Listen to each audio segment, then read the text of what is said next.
Saya nak tanya berkenaan dengan pengambilan ubat yang berpanjangan akan menyebabkan kegagalan buah pinggang. Kalau makan ubat berpanjangan, tak kira lah ubat untuk apa, adakah akan menyebabkan buah pinggang rosak? Menarik kan soalan ni kan? Selalu orang takut nak pergi hospital, selalu takut nak makan ubat apa yang doktor bagi sebab takut buah pinggang rosak.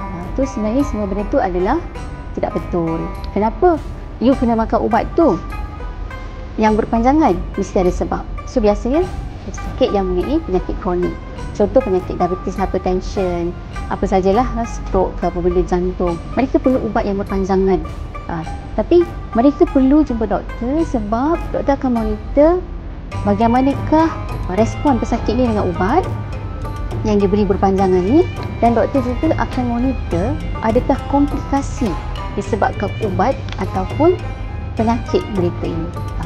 Memang tidak dinafikan ada setengah ubat boleh mengganggu buah pinggang, tapi biasa doktor tahu yang mana yang perlu kita monitor secara berkala ataupun tidak, ya. So tak perlu risau kalau doktor suruh makan ubat, makan dan make sure jumpa dan follow up dengan doktor. Ada setengah ubat memang tidak sesuai jika buah pinggang sudah tidak okey, so, doktor akan tukar kepada ubat lain. Okey.